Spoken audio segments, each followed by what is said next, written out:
अच्छा बेटा, बिस्मिल्लाहिर्रहमानिर्रहीम। हम देख रहे हैं बेटा डिफ़िकल्ट क्वेश्चंस 24 के जो पास्ट पेपर्स हैं सारे वेरिएंट्स, उनमें से मैंने ये किया है कि हर पेपर में से जो 4 मोस्ट डिफ़िकल्ट क्वेश्चंस हैं वो एक्सट्रैक्ट किए हैं और अब हम वो जो है वो डिस्कस कर रहे हैं। तो बेटा जो पहला हमारा बेटा पेपर है वो है आईजीसीएसई का मार्च 24 का वेरिएंट 12। आपको पता है आईजीसीएसई और अकाउंटिंग में पेपर सेम होता है। बस ये है कि आईजीसीएसई अटेम्प्ट मार्च में भी होती है और हमारी जो 7707 जो अकाउंटिंग है वो सिर्फ अक्टूबर में और मई जून में होती है। तो बेटा पहला क्वेश्चन हम रीड कर रहे हैं। क्वेश्चन नंबर 6 है, बिजनेस सोल्ड गुड्स जिसकी लिस्ट प्राइस क्या है बेटा 50। लिस्ट प्राइस वो प्राइस है सर जिसमें से अभी तक डिस्काउंट वगैरह माइनस नहीं हुआ।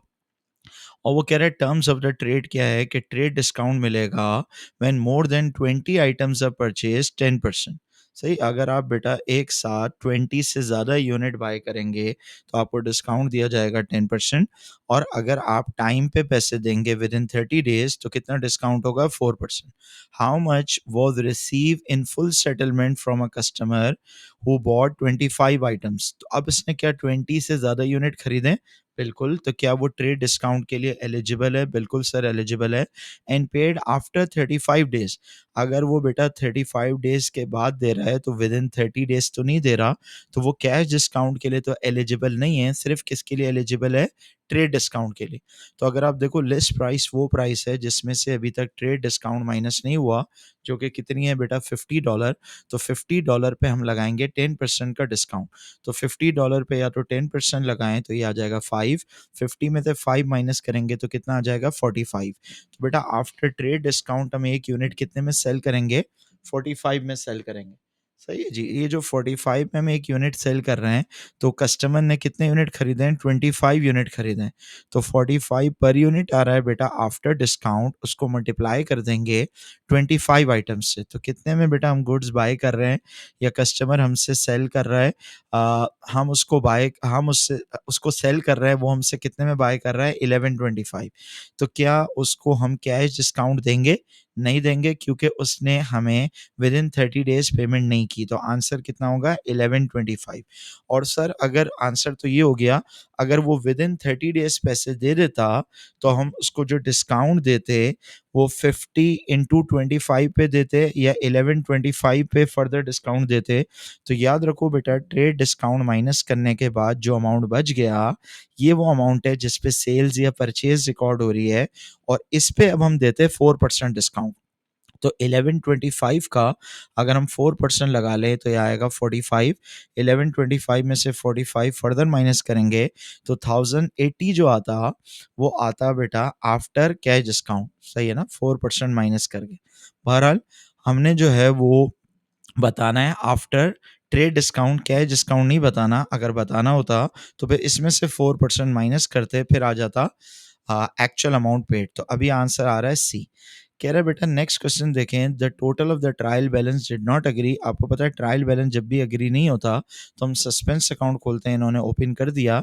It was later found that purchase return कितना था बेटा 560 have been debited to sales return account. क्या पता चला बेटा कि जो परचेज रिटर्न था वो हमने डेबिट कर दिया किसमें? Sales return. तो अब इसको करेक्ट करना है बेटा, कैसे करेक्ट करेंगे? पहली बात ये है बेटा कि जो परचेज रिटर्न है वो क्रेडिट होता है, लेकिन हमने इसको क्रेडिट किया नहीं, तो परचेज रिटर्न को अब क्या करेंगे? क्रेडिट करेंगे। सेल्स रिटर्न बेटा जिसको गलती से डेबिट कर दिया, इसका कोई काम नहीं था, तो सेल्स रिटर्न को भी ख़त्म करने के लिए क्रेडिट करेंगे। परचेज रिटर्न बेटा क्यों क्रेडिट हो रहा है? क्योंकि ये होता ही क्रेडिट है। और सेल्स रिटर्न को क्यों क्रेडिट कर रहे हैं? क्योंकि गलती से डेबिट कर दिया था, तो अब इसको भी क्रेडिट कर देंगे। सर अगर ये दोनों चीज़ें क्रेडिट हो रही हैं तो डेबिट पे क्या आएगा बेटा? डेबिट पे आएगा सस्पेंस अकाउंट। जहाँ कुछ नहीं आता बेटा वहाँ पे क्या आता है? Suspense account. तो 9 का आंसर आ रहा है डी। सही है। तो यहाँ पे अगर आप देखो कस्टमर और सप्लायर अकाउंट में कोई मिस्टेक नहीं है, सिर्फ मिस्टेक कहाँ पे है? सेल्स रिटर्न और परचेज रिटर्न अकाउंट। तो डी आंसर आ रहा है।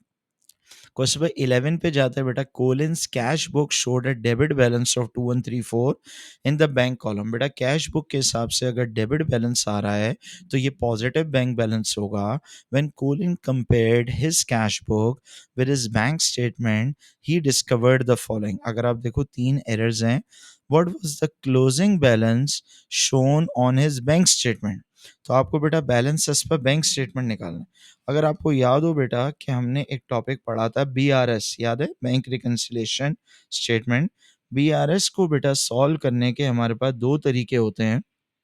या तो हम क्या कर सकते हैं, अपडेटेड कैश बुक बनानी होती है, या तो क्या बनानी होती है, बैंक रिकंसिलिएशन। तो याद रखो, जब भी कैश बुक को बैलेंस अपडेट करना हो तो उसके लिए हम कैश बुक बनाते हैं नॉर्मली। अगर बैंक स्टेटमेंट का जो है वो क्लोजिंग बैलेंस निकालना है, balance as per bank statement, तो वो तो कैश बुक से नहीं आएगा, उसके लिए तो BRS ही बनानी पड़ेगी। अब BRS बनाने के बेटा दो फॉर्मेट से हमने पढ़ा था। पहला फॉर्मेट है, हम स्टार्ट करते हैं balance as per updated cash book, याद है, balance as per updated cash book, इससे हम स्टार्ट करते हैं। और अगर हम कैश बुक से स्टार्ट करते हैं तो क्या होता है बेटा, ऐड कर देते हैं अनप्रेजेंटेड चेक्स, याद है, और लेस कर देते हैं बैलेंस, कौन सा, अनक्रेडिटेड लॉजमेंट्स। अनप्रेजेंटेड ऐड होता है बेटा, अनक्रेडिटेड माइनस होता है। और अगर कोई एरर होगा तो वो भी प्लस माइनस करेंगे। अगर बैंक में एरर हुआ है तो वो BRS में आता है, अगर कैश बुक में एरर हुआ है तो वो कहाँ आता है, अपडेटेड कैश बुक में। तो फाइनल आंसर क्या आ जाता है बेटा, balance as per bank statement. तो अब आप देखो बेटा, यहाँ पे हमें क्या दिया हुआ है, कैश बुक दिया हुआ है या बैंक स्टेटमेंट दिया हुआ है। सर कैश बुक दिया हुआ है और डेबिट बैलेंस दिया हुआ है। तो डेबिट बैलेंस का मतलब बेटा यहाँ पॉजिटिव बैलेंस। अगर कैश बुक में डेबिट आता है तो पॉजिटिव होता है, और अगर कैश बुक में क्रेडिट आता है तो ओवरड्राफ्ट होता है, और बैंक स्टेटमेंट में उल्टा होता है। तो अनप्रेजेंटेड बेटा कितना दिया हुआ है, 563। अनप्रेजेंटेड क्या होता है बेटा, आपको पता है कि हमने सप्लायर को चेक दिया और उसने अभी तक चेक बैंक में जाके प्रेजेंट नहीं किया। सही है, तो जब उसने प्रेजेंट नहीं किया हमारे हिसाब से तो पैसे चले गए, लेकिन उसने प्रेजेंट नहीं किया तो इसका मतलब वो पैसे अभी तक गए नहीं। तो हम इसको क्या कर देंगे, ऐड बैक कर देंगे। और अनक्रेडिटेड कितना आ रहा है बेटा, अनक्रेडिटेड आ रहा है लॉजमेंट्स या डिपॉजिट्स, वो आ रहा है 376। जैसे अनप्रेजेंटेड बेटा हमारा सप्लायर होता है, अन क्रेडिटेड कौन होता है, हमारा कस्टमर। तो कस्टमर ने हमें कैश या चेक दिया, वो हमने अपने पास रिकॉर्ड कर लिया, लेकिन किसी वजह से वो चेक हो सकता है दूसरे बैंक का हो, ये अभी तक क्रेडिट नहीं हुआ, तो फिलहाल टेम्परेरी तौर पे हम इसको क्या कर देते हैं, माइनस कर देते हैं। सही है, तो हमारे पास आ जाएगा balance as per bank statement. यहाँ पे एक स्टैंडिंग ऑर्डर का एरर भी है। स्टैंडिंग ऑर्डर क्या होता है, जब हमारे अकाउंट से पैसे जा रहे हैं, बैंक के थ्रू डायरेक्टली पैसे जा रहे हैं, standing order paid in error by the bank. कह रहा गलती से बैंक ने हमारे अकाउंट में पैसे माइनस कर दिए। अब ये प्लस होगा या माइनस होगा बेटा, बैंक एरर, इसको याद रखने की ज़रूरत नहीं है, प्लस होगा या माइनस होगा। बस ये देख लें कि हमने वही काम करना है जो बैंक ने किया है। बैंक ने गलत किया है तो हम गलत कर लेंगे, कोई मसला नहीं है। तो अगर आप देखो बेटा, हमने तो ये एरर नहीं किया, लेकिन बैंक ने गलती से ये पैसे हमारे अकाउंट में से माइनस कर दिए हैं। तो फिलहाल टेम्परेरी तौर पे हम हमारा और बैंक का हिसाब मिलाना चाह रहे हैं। तो बैंक ने जो पैसे माइनस कर दिए थे, जो हमने तो नहीं किए अपने अकाउंट में से, तो हम भी टेम्परेरी तौर पे यहाँ पे इसको माइनस कर देते हैं। ऑल्दो ये एरर हम अपने पास जो है कैश बुक में नहीं रिकॉर्ड करेंगे, क्योंकि ये तो एरर है, सिर्फ हिसाब मिलाने के लिए फिलहाल हम यहाँ पे अपने पास से भी माइनस कर देते हैं कैश बुक में से, ताकि पता लग जाए कि क्या अब हमारा और बैंक का हिसाब सेम आ रहा है या नहीं आ रहा। तो स्टार्ट करेंगे बेटा 2134 से, तो 563 जो है उसको ऐड बैक कर देंगे, और ये दो चीज़ें बेटा माइनस कर देंगे। तो फाइनल आंसर क्या आ गया, balance as per bank statement. कितना आ रहा है बेटा, 2241। सवाल ये आता है 2241 पॉजिटिव आ रहा है या नेगेटिव। हमारे हिसाब से तो बेटा ये आंसर पॉजिटिव आ रहा है। देखें पॉजिटिव में आ रहा है ना, नेगेटिव साइन तो नहीं आ रहा। और बेटा अगर आप देखो, बैंक के हिसाब से जो पॉजिटिव बैलेंस होता है वो डेबिट होता है बैंक स्टेटमेंट के हिसाब से, या क्रेडिट होता है। तो पॉजिटिव बैलेंस बेटा, जब बैंक बोलता है आपका अकाउंट पॉजिटिव है, तो बैंक उसको क्रेडिट बोलता है। क्यों? क्योंकि बेटा हमारे हिसाब से जो पॉजिटिव होता है वो एसेट होता है, बैंक के हिसाब से पॉजिटिव क्या होता है, लायबिलिटी। इसका मतलब बैंक ने हमें इतने पैसे देने हैं। सही है। तो बेटा अगर कैश बुक से चलेंगे तो अनप्रेजेंटेड ऐड होगा, अनक्रेडिटेड माइनस होगा, तो ये आ जाएगा। ये भी हो सकता था बेटा कि ये हमें बैलेंस दिया होता, positive balance as per bank statement, ये बोलता ये बताओ कि कैश बुक का बैलेंस कितना है। तो कैसे निकालते बेटा, फिर हम रिवर्स वर्किंग करते। अगर बैंक स्टेटमेंट से चलते तो ये जो एरर है, ये गलती ने पैसे बैंक में हमारे अकाउंट में से माइनस कर दिए हैं, हमने तो ये गलती नहीं की होगी, तो हम इसको ऐड बैक कर देंगे। अनक्रेडिटेड को फिर जो प्लस हो रहा है, सॉरी जो माइनस हो रहा रहा है उसको ऐड बैक कर देंगे। सही है, क्यों ऐड बैक कर देंगे बेटा? क्योंकि आज नहीं तो कल ये पैसे हमारे अकाउंट में आ जाएँगे, और ये जो अनप्रेज़ेंटेड है इसको माइनस कर देंगे। आज नहीं तो कल ये पैसे हमारे अकाउंट में से चले जाएँगे, और अगर अपडेटेड कैश बुक बैलेंस होता तो ये पॉज़िटिव बैलेंस होता, तो फिर ये डेबिट बैलेंस होता 2134। वो हमसे ये भी पूछ सकता है, बेटा ये बताओ कि बैलेंस एज़ पर बैंक स्टेटमेंट सॉरी, वो हमसे पूछ सकता था ये बताओ कि एसओएफपी में कौन-सा बैलेंस आएगा? एसओएफपी क्या होती है? स्टेटमेंट ऑफ फाइनेंशियल पोज़ीशन, जिसका पुराना नाम आपको पता है बैलेंस शीट होता है, लेकिन अब हम वो यूज़ नहीं करते। तो बैलेंस शीट में एसओएफपी में कौन-सा बैंक बैलेंस आता है बेटा? Balance as per updated cash book आता है। तो अगर वो बोलता है बेटा ये बताओ एसओएफपी में कौन-सा बैलेंस लिखेंगे? तो ये वाला बैलेंस लिखेंगे, चूँकि पॉज़िटिव है तो उसको करंट एसेट्स में लिखेंगे। सही है, तो 11 का आंसर बन गया आपका सी। 11 के बाद जाते हैं बेटा आप 12 के ऊपर, सॉरी 11 के बाद 12 नहीं है, हम सीक्वेंस से नहीं चल रहे, हम इंपॉर्टेंट क्वेश्चन देख रहे हैं। तो ये बहुत आसान है बेटा, सिंगल एंट्री इनकम्प्लीट रिकॉर्ड्स है, does not maintain full set of records. यहाँ पे हमें डेटा दिया हुआ है, नहीं ये वाला सवाल स्पेसिफिकली मुश्किल है, वरना इस तरह के सवाल नॉर्मली आसान होते हैं। हमें प्रॉफिट कैलकुलेट करना,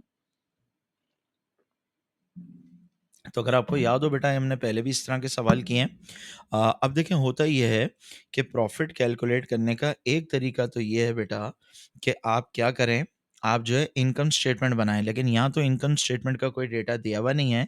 तो जब इनकम स्टेटमेंट ना बनानी हो तो फिर एसओएफपी में जो कैपिटल सेक्शन होता है, जो सोल ट्रेडर में होता है, अगर आपको याद हो, वो कैसे आता है बेटा? सबसे पहले आता है ओपनिंग कैपिटल, फिर जब हम एडिशनल इन्वेस्टमेंट करते हैं बेटा तो उससे कैपिटल बढ़ जाता है। बहुत कम सवालों में दिया होता है, इसलिए आपने कम देखा होगा ये एडजस्टमेंट। फिर अगर प्रॉफिट फॉर द ईयर होता है तो उससे कैपिटल बढ़ जाता है। अगर लॉस फॉर द ईयर होता है तो बेटा उससे कैपिटल क्या हो जाता है? कम हो जाता है। तो प्रॉफिट होगा तो हम ऐड कर देंगे, लॉस होगा तो माइनस करते हैं। जो ड्राइंग होता है बेटा उससे भी कैपिटल कम होता है, उसको भी माइनस कर देंगे। तो अब हमारे पास क्या आ जाएगा? क्लोजिंग कैपिटल आ जाएगा। क्लोजिंग कैपिटल आ जाएगा। अब आप देखो बेटा ओपनिंग कैपिटल यहाँ पे दिया हुआ है या फाइंड करना है? ओपनिंग कैपिटल वगैरह कुछ भी दिया हुआ नहीं है, फाइंड करना है। तो नॉर्मली बेटा जब कैपिटल गिवन नहीं होता तो ओपनिंग कैपिटल कैसे आता है? ओपनिंग कैपिटल के लिए हम ओपनिंग एसेट्स लेते हैं, उसमें से माइनस करते हैं बेटा ओपनिंग लाइबिलिटीज। तो एसेट्स भी कौन से लेते हैं बेटा? हम ओपनिंग, और लाइबिलिटी भी क्या लेते हैं? ओपनिंग। अब यहाँ थोड़ी सी मुश्किल बात यह है बेटा कि नॉन करंट एसेट्स तो यहाँ पे दिए हुए, और नॉन करंट और करंट एसेट अगर हम दोनों को ऐड करेंगे तो टोटल एसेट आ जाएगा। लेकिन टोटल एसेट में से क्या माइनस करना पड़ेगा? Total liabilities. अब आप देखो बेटा यहाँ नॉन करंट लाइबिलिटीज तो दी हुई हैं, लेकिन करंट लाइबिलिटीज तो दी हुई नहीं है। लेकिन हमें यहाँ पे एक और चीज दी हुई है बेटा, और उसका नाम है वर्किंग कैपिटल। वर्किंग कैपिटल कैसे आता है बेटा? वर्किंग कैपिटल का फॉर्मूला होता है current assets minus current liability. Working capital क्या होता है बेटा? सही है, जिसको नेट करंट एसेट्स भी बोलते हैं। Current assets minus current liability. अब अगर हमें बेटा current asset minus current liability दिया हुआ है तो अब हमें करंट एसेट्स लेने की ज़रूरत नहीं है। क्यों? क्योंकि जब करंट एसेट्स भी है उसमें और करंट लाइबिलिटी भी माइनस हो चुकी है, तो ये हमारे काम की चीज़ है बेटा। और जो है वो करंट एसेट इसने हमें कंफ्यूज करने के लिए दिया है। अब हम एक काम करेंगे बेटा, सबसे पहले नॉन करंट एसेट लेंगे जो कि कितना आ रहा है 45, फिर इसमें करंट एसेट प्लस करने के बजाय वर्किंग कैपिटल प्लस कर देंगे। वर्किंग कैपिटल हमने प्लस कर दिया, इसका मतलब बेटा करंट एसेट प्लस भी हो गया और करंट लायबिलिटी माइनस भी हो गया। तो कितना आ गया बेटा 51,000। तो ये जो 51,000 आ गया ये नॉन करंट एसेट है प्लस वर्किंग कैपिटल। सही, ये जो नॉन करंट एसेट होता है प्लस वर्किंग कैपिटल, इसको आप ये भी कह सकते हैं non current asset plus current asset minus current liability.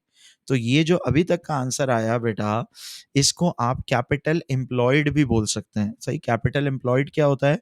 Total asset minus current liability. सही है, तो ये आ गया। और अब इसमें से बेटा करंट लायबिलिटी तो ऑलरेडी माइनस हो चुकी है, कैसे पता चला? क्योंकि हमने वर्किंग कैपिटल लिया है। लेकिन अब एक और चीज़ भी माइनस करनी पड़ेगी, वो क्या है? Non current liability. तो अब कितना बच गया बेटा? 47 आ गया। ये 47 क्या आ गया सर? ये आ गया हमारे पास ओपनिंग कैपिटल।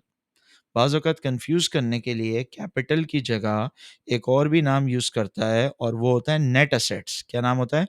नेट एसेट्स बेटा दूसरा नाम है, समझ लें, कैपिटल का। सोल ट्रेडर के अंदर नेट एसेट और कैपिटल क्या होता है, सेम होता है। तो एसेट्स माइनस लायबिलिटी कैपिटल भी कहलाता है, और asset minus liability net assets भी कहलाता है। तो ये हमने निकाल लिया opening capital. During the year कोई एडिशनल इन्वेस्टमेंट नहीं की, अगर की होती तो प्लस हो जाता। प्रॉफिट गिवन नहीं है बेटा, वो हमने फाइंड करना है। ड्राइंग गिवन है बेटा, यहाँ टोटल ड्राइंग आती है, चाहे वो कैश ड्राइंग हो या गुड्स ड्राइंग हो या कोई नॉन करंट एसेट वगैरह ओनर घर ले गया है, यहाँ टोटल ड्राइंग आती है। अब ऐसे ही हमें बेटा क्लोजिंग कैपिटल भी निकालना है। कैसे निकालेंगे बेटा, सबसे पहले ईयर एंड पे नॉन करंट एसेट लेंगे, करंट एसेट नहीं लेंगे, उसकी जगह वर्किंग कैपिटल प्लस कर देंगे। वर्किंग कैपिटल प्लस क्यों हो रहा है, वर्किंग कैपिटल होता है current asset minus current liability, सही है। तो बेटा अगर करंट एसेट ज़्यादा होंगे और करंट लायबिलिटी कम होगी, जब भी वर्किंग कैपिटल पॉजिटिव आएगा। तो नॉन करंट एसेट और वर्किंग कैपिटल को प्लस कर लिया, तो ये आ गया कैपिटल एम्प्लॉयड। कैसे पता चला, क्योंकि इसमें नॉन करंट एसेट भी है, करंट एसेट भी है, टोटल एसेट्स है माइनस करंट लायबिलिटी, सही है। तो ये कैपिटल एम्प्लॉयड आ गया, सही है। इसमें से अगर हम लोन भी माइनस कर दें, क्योंकि कैपिटल एम्प्लॉयड में अपना और गैरों का दोनों का पैसा होता है, अगर लोन भी माइनस कर दें तो सिर्फ ओनर का पैसा आ जाएगा, और क्लोजिंग कैपिटल कितना आ गया बेटा, 58,000 आ गया, सही है। अब आप देखें ओपनिंग कैपिटल भी आ गया बेटा, और क्लोजिंग कैपिटल भी आ गया, और ड्राइंग भी आ गई, सही है। सिर्फ अब हमें प्रॉफिट चाहिए, तो क्या आप रिवर्स वर्किंग करके प्रॉफिट निकाल सकते हैं, अब आसान है। क्लोजिंग कैपिटल से चलेंगे, जो ड्राइंग माइनस हो रही है उसको प्लस करेंगे, अगर एडिशनल इन्वेस्टमेंट होती उसको माइनस कर देते, है नहीं, अगर ओपनिंग कैपिटल है उसको माइनस कर दें। 58,000 में 3500 प्लस करें। लॉजिक क्या है बेटा, अगर आपका कैपिटल इतना है और आपने इतनी ड्राइंग भी की है, अगर ड्राइंग ना करते तो कैपिटल ज़्यादा होता, कितना होता बेटा, 61,500, और शुरू में कैपिटल कितना था, 47। तो इस साल बेटा कितना हमने प्रॉफिट कमाया है, 14,500। तो अगर ये पॉजिटिव आ रहा है तो बेटा ये प्रॉफिट क्या रहेगा, 14,500। अगर नेगेटिव आता है तो ये लॉस फॉर द ईयर होता, सही। तो फिर इसको as a loss for the year लिखते। तो आपको समझ में आ गया बेटा कैसे आता है। बस इसमें एक मुश्किल बात ये थी कि सीधा सीधा करंट लायबिलिटी देने के बजाय इसने करंट एसेट भी दे दिया और वर्किंग कैपिटल भी दे दिया। तो याद रखो बेटा, अगर हमें करंट एसेट और करंट लायबिलिटी भी दिया हुआ है और वर्किंग कैपिटल भी दिया हुआ है, तो यहाँ पे वर्किंग कैपिटल लेंगे हम। अगर वर्किंग कैपिटल और करंट एसेट दोनों ले लेते तो डबलिंग हो जाती, क्योंकि इसमें क्या है, करंट एसेट में से करंट लायबिलिटी माइनस हुई हुई है ना, तो ये 6,000 आ रहा है, इसका मतलब 3,000 क्या होगी, करंट लायबिलिटी होगी, सही है। तो अगर आप ऐसे चलना चाह रहे हैं तो आप ये भी कर सकते थे कि आपने ये देखा कि sir current asset minus current liability अगर 6,000 आ रहा है और करंट एसेट 9,000 है, इसका मतलब करंट लायबिलिटी कितनी होगी, 3,000। तो आप ये भी कर सकते थे भाई कि नॉन करंट एसेट ले लें 45, करंट एसेट ले लें 9,000, तो ये टोटल एसेट आ गए 3,000 हो गई करंट लायबिलिटी, और फिर 4,000 हो गई नॉन करंट लायबिलिटी, तो भी आंसर सेम आएगा 47। तो बहरहाल इसने आपको घुमाने की भरपूर कोशिश की है और मेजॉरिटी बच्चे इसमें घूमे हैं, सही है। तो ये मुश्किल सवाल। आगे आते हैं भाई, 31 जो है वो आंसर क्या बना हमारा, 31 का आंसर बन गया डी, सही है। और 31 के बाद बेटा हम आगे जाते हैं, 32 नहीं है, अगला पेपर आ गया हमारे पास मई जून का 24। तो बेटा मैं क्वेश्चन रीड कर रहा हूँ, ट्रेवर, सही है, Trevor prepared his financial statement for the year ended 31 December, सही है बेटा, 2020 के अकाउंट्स बना, he then discovered he had omitted, omitted का मतलब लिखना भूल गए, to record a cash payment of 240 for insurance, एक इंश्योरेंस पे किया था बेटा इस साल 240 फॉर 12 मंथ्स एंडिंग नवंबर। तो बेटा अगर आप देखो इस साल हमने जो है वो इंश्योरेंस पे किया था, कितना हमने पे किया था, 240 का इंश्योरेंस पे किया था, जो हम रिकॉर्ड करना भूल गए। तो हमें बताना है अफेक्ट क्या होगा इस एरर का। ये इंपॉर्टेंट बात है बेटा कि कभी वो बोलता है एरर का अफेक्ट बताओ और कभी वो बोलता है करेक्शन का अफेक्ट बताओ, कभी वो बोलता है एरर का इफेक्ट बताओ और कभी वो बोलता है करेक्शन का इफेक्ट बताओ। तो यहाँ पे अगर आप देखो, उसने एरर का इफेक्ट बोला है, करेक्शन का नहीं पूछा। पहली बात ये है बेटा, हमने कितना कैश पे किया है, 240, तो इंश्योरेंस हमने पे किया जो हमने रिकॉर्ड नहीं किया। तो बेटा अगर ये रिकॉर्ड नहीं किया तो एसओएफपी में हमारा कैश बढ़ गया या कैश कम हो गया, तो एसओएफपी में कैश बेटा हमारा बढ़ गया, क्योंकि ये कैश हमने पे किया था, आउटफ्लो था, इसको हमने रिकॉर्ड नहीं किया, जिसकी वजह से हमारा कैश ओवर हो गया कितने से, बाय 240। तो ए और बी में से आंसर हो सकता है। तो एलिमिनेशन टेक्निक के तहत सी और डी को तो आप हटा दो। अब आ जाते हैं अदर रिसीवेबल। अदर रिसीवेबल क्या होता है बेटा? Prepaid expense.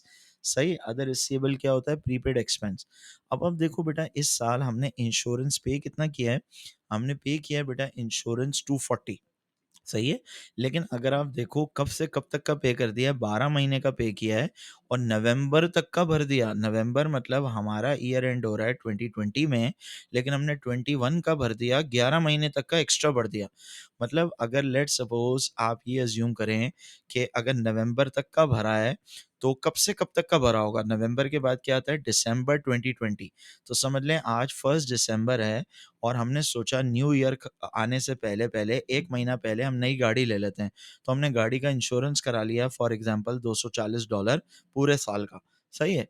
अब ये जो हमने $240 कराया इंश्योरेंस, ये एक महीना सिर्फ इस साल का होगा, दिसंबर का, और बाकी 11 महीने कब के होंगे? 2021 के होंगे। तो 11 महीने का बेटा प्रीपेड हमें करना चाहिए था, जो कि हमने नहीं किया। बेटा अगर 240 इंश्योरेंस है 12 महीने का, तो एक महीने का कितना होगा? 20 मल्टीप्लाई बाय 11 महीने का कितना इंश्योरेंस होगा? 220। तो 220 बेटा हमें करंट एसेट में लिखना चाहिए था as a prepaid other receivable, जो कि हमने नहीं लिखा। तो जो करंट एसेट है बेटा अदर रिसीवेबल, वो क्या हो गए हमारे? अंडरस्टेट हो गए। सही। जो करंट एसेट में अदर रिसीवेबल है वो कम हो गए। और अब हम देखते हैं बेटा इस साल का जो एक्सपेंस है वो कितना है? वो सिर्फ एक महीने का है। क्यों? क्योंकि हमने बेटा 12 महीने का भर दिया, लेकिन उसमें से 11 महीने फॉल कर रहे हैं 21 में। जो 2020 हमारा इस साल है वो सिर्फ एक महीना आ रहा है। तो बेटा अगर 240 12 महीने का है, तो एक महीने का कितना होगा? 20 का इंश्योरेंस होगा। तो क्या इस महीने का $20 2020 का दिसंबर का क्या एक्सपेंस रिकॉर्ड किया या नहीं किया? नहीं रिकॉर्ड किया सर। एक्सपेंस ना रिकॉर्ड करने की वजह से प्रॉफिट बढ़ गया, प्रॉफिट बढ़ने की वजह से कैपिटल भी बढ़ गया। तो देखिए मुश्किल सवाल था और ये हमारा बी आंसर आ रहा है। तो ये एक गलती करने की वजह से देख रहे हैं अकाउंट्स में हमारा कैश इतने से ओवर हो गया 240 से, और हमारा प्रीपेड 220 से कम हो गया, जो कि हमने नहीं लिखा प्रीपेड, और प्रॉफिट हमारा ओवर हो गया 20 से, जिससे अगर प्रॉफिट बढ़ेगा तो कैपिटल भी बढ़ेगा। तो B is the right answer. मुश्किल बात थी भाई। 31 में पढ़ते हैं बेटा, ऑन 31st में bank statement showed a positive bank balance. Bank के हिसाब से बेटा पॉजिटिव बैलेंस आ रहा है। पॉजिटिव बोले या बैंक में क्रेडिट बोले, बात एक ही है। Comparing the bank statement with the cash book, the following items were discovered. तो अगर आप देखो बेटा यहाँ पे कुछ आइटम्स दिए हुए हैं। सही है। और हमें बताना है बेटा what was the cash book balance. तो हमें क्या बताना है बेटा? Balance as per updated cash book बताना है।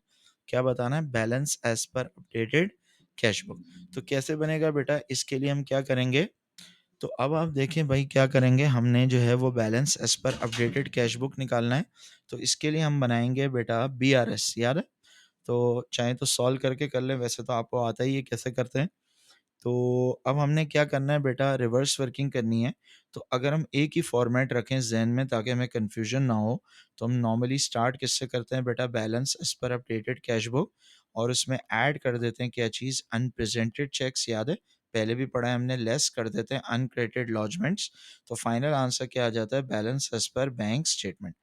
और अगर आप देखो बेटा कैश बुक बैलेंस दिया हुआ है या फाइंड करना है? सर ये फाइंड करना है, ये गिवन नहीं है। तो रिवर्स वर्किंग करेंगे। अनप्रेजेंटेड कितना है बेटा? वो हमारे 550 हैं। अनप्रेजेंटेड हमारे कौन होते हैं? सप्लायर। अनक्रेडिटेड लॉजमेंट जो कि कस्टमर होते हैं, वो कितने हैं बेटा? 250, वो माइनस कर देंगे। और बैंक एरर भी दिया हुआ है। Bank has charge 35 in error. तो बेटा हमने ये बोला था कि जो बैंक ने हरकत की है वही हरकत हम कर देंगे, ताकि हमारा और बैंक का हिसाब मिल जाए। तो कैश बुक के हिसाब से तो ये हमने गलती नहीं की, लेकिन बैंक ने गलती से चार्ज कर दिया है हमें 35। चार्ज का मतलब बेटा हमारे अकाउंट में से पैसे काट लिए। तो हम भी बेटा हिसाब मिलाने के लिए वही हरकत कर लेते हैं जो बैंक ने किया। तो हम भी इसको यहाँ से माइनस कर देते हैं ताकि हमारा और बैंक का हिसाब मिल जाए। तो अब क्या करेंगे बेटा? बैलेंस एज पर हमारे पास आ जाएगा बैंक स्टेटमेंट। क्या आ जाएगा? Balance as per bank statement. तो हमारे पास कैसा आएगा बेटा? Balance as per bank statement.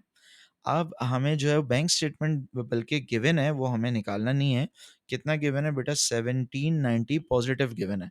तो बेटा अब हम रिवर्स वर्किंग करेंगे कि अगर कैश बुक से चलते हैं तो अनप्रेजेंटेड ऐड होता है, ये माइनस होता है, ये माइनस करेंगे तो बैंक स्टेटमेंट आएगा। अगर बैंक स्टेटमेंट से चलेंगे तो इसको हम प्लस करेंगे। क्यों प्लस करेंगे बेटा? क्योंकि बैंक ने तो ये गलती से हमारे अकाउंट में से पैसे माइनस कर दिए हैं, हमने तो नहीं किए होंगे, तो इसको फिलहाल हम ऐड कर देंगे। और ये जो अनक्रेडिटेड है बेटा, ये कस्टमर है, इसको हम जो है वो माइनस करने के बजाय प्लस कर लेंगे और इसको माइनस कर देंगे अनप्रेजेंटेड को। ऐसा क्यों करेंगे बेटा? ऐसा क्यों करेंगे? ऐसा इसलिए करेंगे बेटा कि बैंक के हिसाब से हमारे अकाउंट में 1790 है। आज नहीं तो कल बेटा ये पैसे जब बैंक को पता लगेगा इसने एरर किया है तो ये हमारे अकाउंट में आ जाएँगे। ये जो कस्टमर है उसका चेक हमने अकाउंट में क्रेडिट किया है, ये अभी तक क्रेडिट नहीं हुआ। आज नहीं तो कल क्रेडिट हो जाएगा तो उसको प्लस करेंगे। ये पैसे आज नहीं तो कल चले जाएँगे। तो फाइनल आंसर क्या आ जाएगा? Balance as per updated cash book आ जाएगा 1790 में 35 प्लस करें, 250 प्लस करें और 550 माइनस करें। कितना आ गया बेटा? 1525।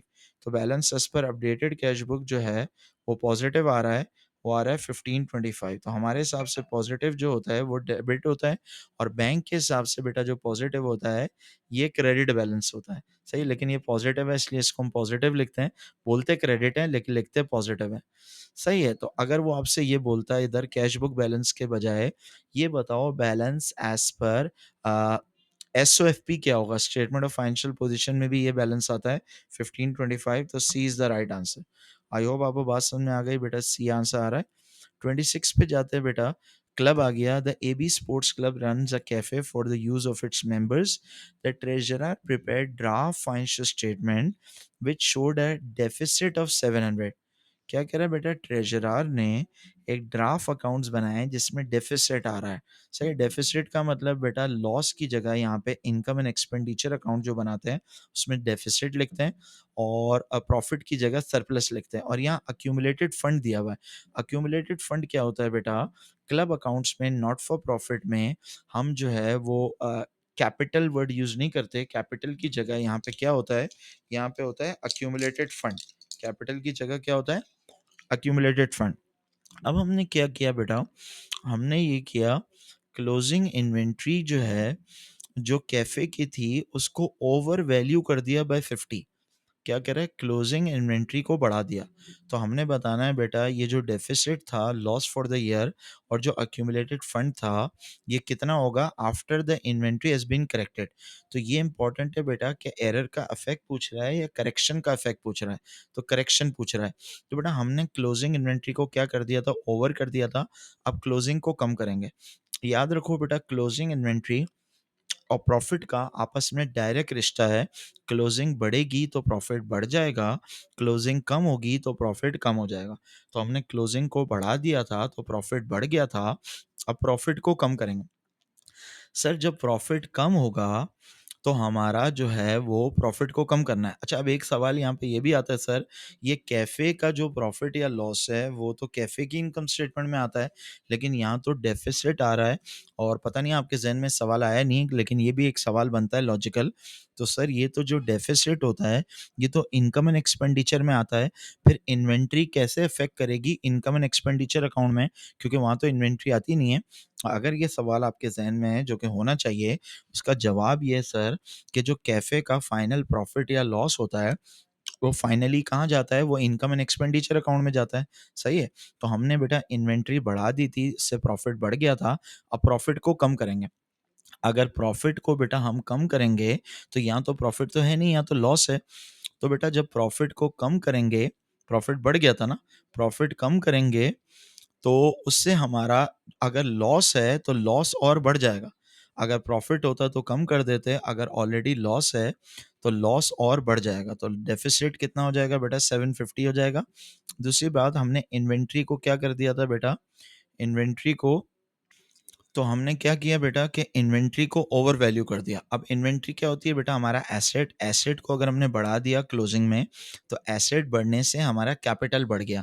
तो समझ लें अक्यूमुलेटेड फंड यहाँ दूसरा नाम है कैपिटल का।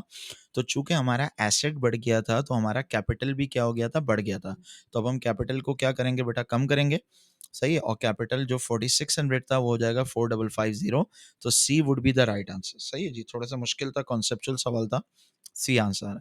क्वेश्चन नंबर 33 है, George provide the following information. बेटा नॉन करंट एसेट्स दिए हुए हैं, करंट एसेट में इन्वेंटोरी दी हुई है, ट्रेड रिसीवेबल्स दिया हुआ है, ट्रेड पेबल है, लिक्विड या एसिड टेस्ट रेशियो दिया हुआ है बेटा 1.2। सही है। क्विक रेशियो भी इसको कहते हैं। हमें बताना है बैंक ओवरड्राफ्ट कितना है। सही है। बैंक ओवरड्राफ्ट निकाल लेते हैं। कैसे निकलेगा बेटा बैंक ओवरड्राफ्ट? अगर आपको याद हो बेटा कि यहाँ पे हमें दिया हुआ है क्विक रेशो, तो हम यहाँ पे बेटा क्विक रेशो का फॉर्मूला यूज करेंगे।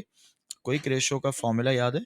एक होता है करंट एसेट्स, उसमें से जब हम इन्वेंट्री माइनस कर देते हैं तो कौन से एसेट आ जाते हैं बेटा? क्विक एसेट्स आ जाते हैं, और डिवाइड कर देते हैं करंट लाइबिलिटीज।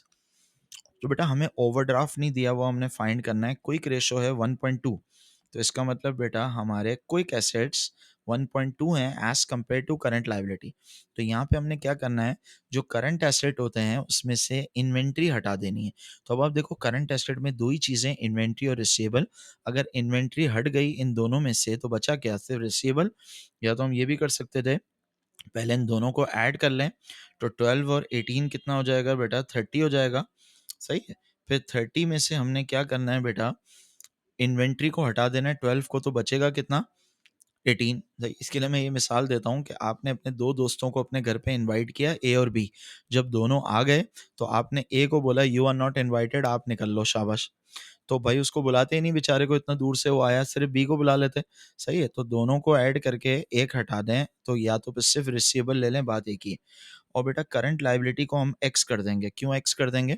क्योंकि ओवरड्राफ्ट भी होता है करंट लाइबिलिटी में। करंट लाइबिलिटी हमें पता नहीं है, क्योंकि पेबल तो पता है लेकिन ओवरड्राफ्ट नहीं पता। क्या अब ये एक्स फाइंड कर सकते हैं बेटा? क्रॉस मल्टीप्लिकेशन से जो डिवाइड हो रहा है वो मल्टीप्लाई हो जाएगा, और जो मल्टीप्लाई हो रहा है वो क्या हो जाएगा? हमारा डिवाइड हो जाएगा। तो अब हमने क्या चीज़ बेटा फाइंड कर ली? अब हमने जो है वो क्विक रेशो फाइंड कर लिया। तो कितना आ गया बेटा? 18,000 डिवाइड बाय 18,000 डिवाइड बाय 1.2।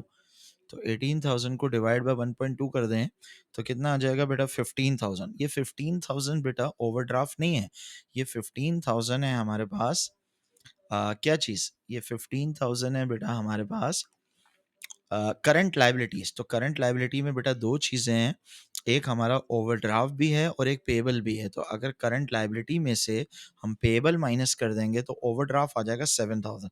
देखो 15 भी दिया हुआ था इसने कंफ्यूज करने के लिए, तो आंसर कितना आ रहा है भाई? 7,000 आ रहा है। तो A is the right answer. थोड़ा सा इसने आपको घुमाने की कोशिश की थी। नेक्स्ट क्वेश्चन है हमारे पास मे 24। तो बेटा अब मैं क्वेश्चन रीड कर रहा हूँ, अगला पेपर आ गया हमारे पास, वेरिएंट 1-2 आ गया। कह रहे हैं a trader took some goods from the business for own use. तो आपको पता है बेटा जब हम ड्राइंग करते हैं तो क्या एंट्री बनाते हैं? ड्राइंग डेबिट और परचेज क्रेडिट। सही है। Drawing debit purchase credit. कह रहा है हमने क्रेडिट कर दिया किसको? परचेज को, विद द कॉस्ट प्राइस। बात सही है बेटा। जब भी हम क्रेडिट करते हैं, ड्राइंग डेबिट करते हैं, परचेज क्रेडिट करते हैं, तो वो कॉस्ट प्राइस से करते हैं। परचेज को तो क्रेडिट कर दिया, लेकिन गलती से क्या कर दिया बेटा? हमने सेल्स अकाउंट को क्रेडिट कर दिया। ओ भाई क्या कर रहा है? ड्राइंग डेबिट करना चाहिए, परचेज क्रेडिट करना चाहिए।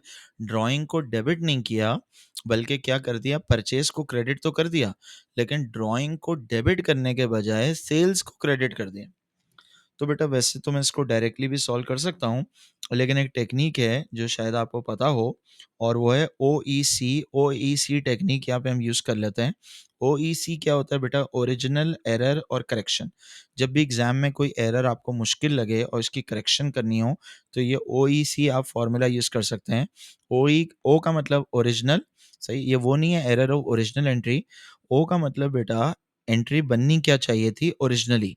एरर का मतलब हमने क्या बंद कर दिया, और करेक्शन का मतलब बेटा आप इसको सही कैसे करें, करेक्शन इसको सही कैसे करें।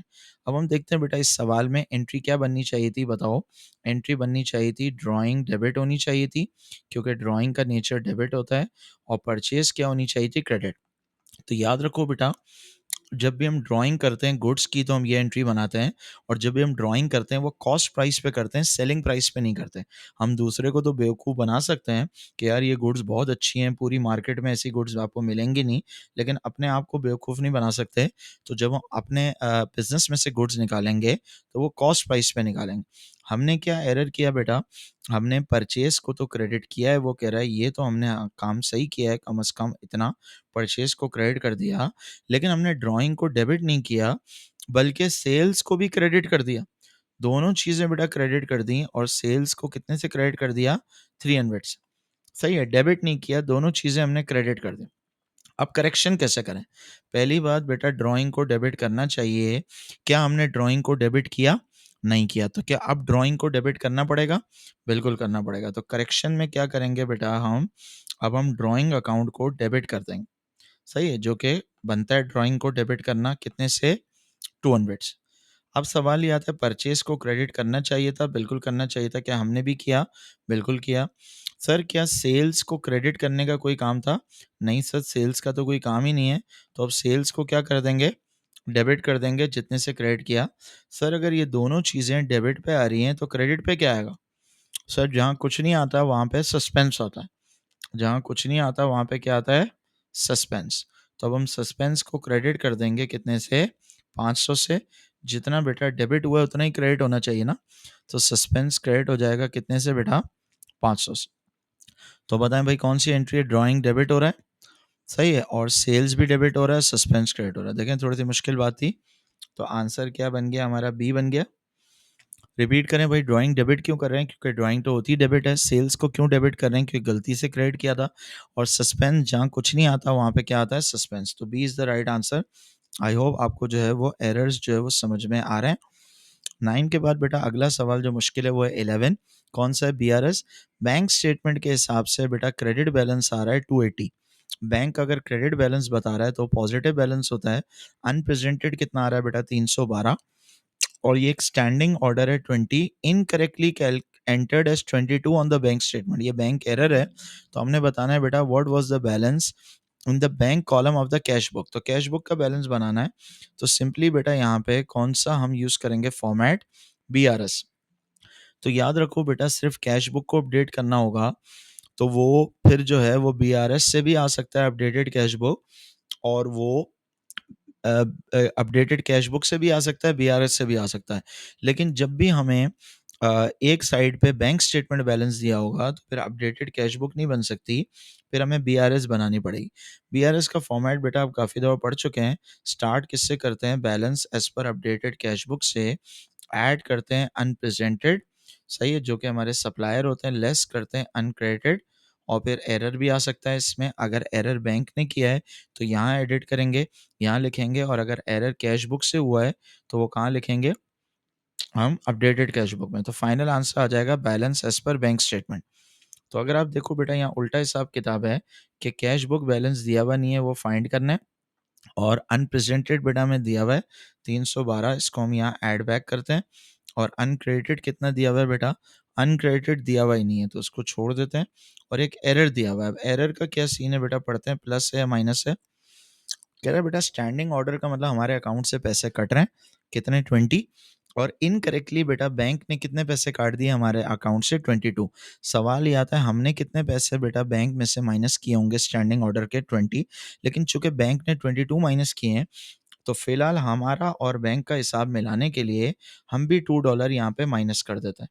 और बेटा बैलेंस इस पर बैंक स्टेटमेंट निकालना नहीं है, बल्कि वो पहले ही दिया हुआ है। बैंक स्टेटमेंट के हिसाब से बेटा अगर क्रेडिट बैलेंस आ रहा है तो वो पॉजिटिव बैलेंस है, वो कितना है बेटा? 280। तो क्या आप रिवर्स वर्किंग करके कैश बुक निकाल सकते हैं? बिल्कुल। 280 से चलेंगे, जो ये एरर माइनस हुआ था उसको प्लस करेंगे। क्यों? क्योंकि बेटा हमने तो बेटा 20 माइनस किए अपने अकाउंट में से, लेकिन बैंक ने हमारे अकाउंट में से कितने माइनस किए हैं? 22। सही है। तो बेटा यहाँ बैंक ने हमारे अकाउंट में से 22 माइनस कर दिए, लेकिन हमने तो 20 माइनस किए, इसलिए हम 2 ऐड बैक कर देंगे। और ये जो सप्लायर है ये आज नहीं तो कल पैसे कैश कराएगा या नहीं? ये जब चेक कैश कराएगा तो हमारा अकाउंट क्या हो जाएगा? कम हो जाएगा। तो 280 में से 2 माइनस कर दें, 278, और 312 और माइनस कर दें, तो कितना बच गया? 34। अब 34 पॉजिटिव आ रहा है या नेगेटिव आ रहा है? नेगेटिव आ रहा है। तो अगर कैश बुक के हिसाब से बेटा नेगेटिव बैलेंस है, सही है, तो ये ओवरड्राफ्ट है। और कैश बुक के हिसाब से जो ओवरड्राफ्ट होता है बेटा वो क्या होता है? क्रेडिट। तो अगर आप आंसर निकाल भी लें 34, तो आखिरी में आपको घुमाने की कोशिश करता है डेबिट क्रेडिट में। सही है। तो अगर कैश बुक के हिसाब से ओवरड्राफ्ट है तो ये नेगेटिव है। और अगर आपसे मैं आपसे कहता है ये बताओ एसओएफपी में कौन सा बैंक बैलेंस आएगा, तो भी ये 34 होता, और ये क्रेडिट है तो ये करंट लायबिलिटी में आएगा। सही है। लॉजिक क्या है बेटा? लॉजिक ये, बैंक कह रहा है आपके अकाउंट में 280 पड़े हुए हैं, लेकिन हमें पता है बैंक झूठ बोल रहा है। क्यों? क्योंकि ये एक बैंक ने एरर किया है, सही, और बैंक ने हमारे अकाउंट में से ज़्यादा माइनस कर दिए हैं, तो ये प्लस कर दें तो हमारे हिसाब से 282 होने चाहिए। लेकिन ये एक सप्लायर को हमने चेक दिया है, इसने अभी तक प्रेज़ेंट नहीं किया, लेकिन जब वो बैंक में जाके पैसे निकलवाएगा, तो आज नहीं तो कल हम किस पे आ जाएँगे, 280 में 2 हमने प्लस किया और 312 माइनस किया। अरे 1 सेकंड, ये गलती कर दी हमने, एक बार दोबारा चेक कर लेते हैं। तो बैलेंस एज़ पर बैंक स्टेटमेंट कितना आ रहा है, 280 क्रेडिट आ रहा है। 280 क्रेडिट मतलब पॉजिटिव बैलेंस से सही है, और अनप्रेजेंटेड कितना है, 312, सही है। स्टैंडिंग ऑर्डर था बेटा 20, इनकरेक्टली हमने कितना लिख दिया था, 22 लिख दिया था, सही है। तो अब देखें, अगर हम कैश बुक से चलते हैं तो हमने तो कैश बुक में 20 माइनस किए हैं, लेकिन बैंक ने चूँकि 22 माइनस किए हैं, तो हम 2 और माइनस कर रहे हैं। सेम हम उल्टा चलेंगे और हम क्या करेंगे, 280 से चलेंगे, तो ये जो 2 माइनस हुआ था इसको हम प्लस कर देंगे। हाँ, सही है, गलती की हमने। प्लस क्यों करेंगे बेटा? क्योंकि बैंक ने गलती से हमारे अकाउंट में से 20 के बजाय 22 माइनस कर दिए, लेकिन हमने तो ये गलती नहीं की, तो हमारे हिसाब से 282 होने चाहिए अब। और आज नहीं तो कल ये पैसे जाएँगे 312, तो कितना हो जाएगा, 30 आ रहा है, सॉरी ये गलत लिख दिया मैंने। तो आंसर आ रहा है बेटा 30, और 30 जो आंसर आ रहा है बेटा, वो क्या आ रहा है, 30 नेगेटिव आ रहा है। नेगेटिव का मतलब बेटा ये हमारा ओवरड्राफ्ट बैलेंस है, सही है। 30 नेगेटिव का मतलब ये ओवरड्राफ्ट आ रहा है। और अगर बैंक कह रहा है बेटा आपका अकाउंट ओवरड्राफ्ट है, तो ये 30 क्रेडिट होगा, तो इसका ए आंसर है, सही है, आप कंफर्म कर लीजिएगा भाई, तो ए इसका आंसर है। तो देखें, थोड़ा सा मुश्किल है भाई जो है ना कॉन्सेप्ट, और आगे चलते हैं बेटा, वो है क्वेश्चन नंबर 23, टी लिमिटेड के नाम से। क्या कहता है बेटा, मैं क्वेश्चन रीड कर रहा हूँ। T limited was formed on 1 अप्रैल, सही है, और total of 2,20,000 shares of $2 each for issued. तो इशूड शेयर कैपिटल कितना होगा बेटा, 2,20,000 शेयर हमने इशू किए, और मल्टीप्लाई बाय कर देंगे $2। तो बेटा सॉरी, 220 इंटू 2 करेंगे, तो इशूड शेयर कैपिटल आ गया $4,40,000। एंड शेयर होल्डर्स व आस्क्ड टू पे, अब देखें थोड़ा सा मुश्किल सवाल है। इशूड शेयर कैपिटल क्या होता है कि जितने शेयर हमने इशू किए, लेकिन शेयर होल्डर्स से अभी हम क्या कह रहे हैं कि आपकी बड़ी मेहरबानी, अभी आप सिर्फ 75% पैसे दे दो अभी हमें, सही है, और बाकी 25% अभी हम आपसे नहीं मांग रहे, सही है, वो हम आपसे मांगेंगे अगले साल। तो अभी हम खड़े हुए हैं 1 अप्रैल पे, अभी हमने मांगे 75%। तो अगर मैं आपसे बोलता, यहाँ तो पेड अप कैपिटल मांगा है, अगर मैं आपसे बोलता इशूड शेयर कैपिटल कितना होगा, तो 220 इंटू 2 कर देंगे, तो कितना आ जाएगा, 440 आ जाएगा। 220 इंटू 2 कितना आ जाएगा, 440, सही है। तो पहली बात तो बेटा इशूड शेयर कैपिटल आ गया 440, लेकिन हमसे इशूड नहीं मांगा। अगर मैं आपसे बोलता कॉल्ड अप बताओ, तो कैसे आएगा कॉल्ड अप, 440 पे अगर हम लगा दें कितना परसेंट, 440 पे अगर हम लगा दें 75%, तो कितना आ जाएगा, 330 आ जाएगा। 440 का अगर हम 75% लगा दें, तो कितना आ जाएगा, 330, सही है। तो अगर मैं आपसे पूछूं बेटा इशूड तो 440 है, अगर मैं आपसे पूछूं कॉल्ड अप तो कितना है, 330 है, लेकिन मैं आपसे पूछ रहा हूँ पेड अप बताओ, ठीक है, एक्चुअली पे कितने हुए। कह रहा है बेटा 1 जून में क्या हुआ, 1 जून पढ़ते हैं। कह रहा है holders of 1,90,000 share had paid the amount due. क्या मतलब बेटा, वो कह रहा है 1,90,000 शेयर एक्चुअली इशू हुए, और उन्होंने अमाउंट दे दिया। अब देखो 2,20,000 टोटल शेयर थे, लेकिन हमने अभी टोटल के पैसे मांगे हैं, नहीं, हमने भी मांगे हैं पैसे, ऑल्दो मांगे हैं 75, लेकिन कितने लोगों ने पैसे दिए बेटा अभी तक से, 190। अगर आप देखो बेटा 190 शेयर्स का $2 के हिसाब से 190 शेयर्स के बनते हैं टोटल पैसे 380। लेकिन मुझे बताओ बेटा उन्होंने हमें दिए कितने, हमने उनसे बोला भाई अभी 75% दो और बाकी कब देना, बाकी देना 2020 में, तो हमें बताना है 2019 में कितने पैसे मिले हैं। सिर्फ मिले होंगे बेटा 75%, तो 380 का लगा देंगे 75%, तो आंसर आ रहा है बेटा 285, सही है। थोड़ी सी मुश्किल बात है, एक बार दोबारा रिपीट कर देता हूँ बेटा। टोटल शेयर तो हमने इशू किए थे 220, सही है, और $2 के हिसाब से इशूड कैपिटल बनता है 440, सही है, लेकिन हमने उनसे पैसे कितने मांगे, हमने मांगे सिर्फ उनसे 440 के बदले 75, तो कॉल्ड अप बनता है 330। सही है, तो उसूलन तो क्या होना चाहिए बेटा कि पूरे 220,000 शेयर्स के जो 330 बनता है कॉल्ड अप 330 में से हमें कितने पैसे मिलने चाहिए? 330 में से हमें तो पूरे 330 मिलने चाहिए, लेकिन 330 नहीं मिले हमें। 220 में से सिर्फ 190,000 शेयर्स के हमें पैसे मिले। 190,000 शेयर्स के बेटा टोटल पैसे बनते कितने हैं? अगर $2 से लगाएं 380 बनते हैं, लेकिन क्या उनसे अभी हमने पूरे मांगे हैं या अभी 75% मांगे इमीडिएटली, और बाकी कब बोला है हमने? अगले साल देना। तो अभी कितने आए होंगे? 380 का भी सिर्फ और सिर्फ आया होगा 75%। तो आंसर आ रहा है 285। थोड़ा सा मुश्किल सवाल है, तो इसमें हम पढ़ रहे हैं पेड अप क्या होता है, ऑथराइज एक और भी चीज़ होती है, ऑथराइज कंपनी की लिमिट होती है कि इतने शेयर हम इशू कर सकते हैं। अगला क्वेश्चन है हमारे पास क्वेश्चन नंबर 25। मैं आपके लिए क्वेश्चन रीड कर रहा हूँ बेटा। ईयर एंड हो रहा है मार्च में, 31 मार्च 2021, जो कि एंड ऑफ द ईयर है। ट्रेड रिसीवेबल्स से हम कितने पैसे मांगते हैं बेटा? 45,000। सही है। ऑन 31 मार्च 2022, सही, ये 2021 का डेटा है और अगला साल आ गया बेटा। डेट्स इंपॉर्टेंट है, उस पर ज़रा ध्यान रखें। 22 में क्या हुआ है? ट्रेड रिसीवेबल्स थे हमारे 41। तो बेटा लास्ट ईयर ट्रेड रिसीवेबल 45 थे और अब कितने हो गए? 41। इरिकवरेबल डेट जो कि बैड डेट था वो कितना था बेटा? 1000 is yet to be written off at 31 March 2022। तो क्या कह रहा है बेटा? बैड डेट जो है उसको राइट ऑफ अभी करना है। सही, किया नहीं है, करना है। प्रोविजन कितना परसेंट है बेटा? 5%।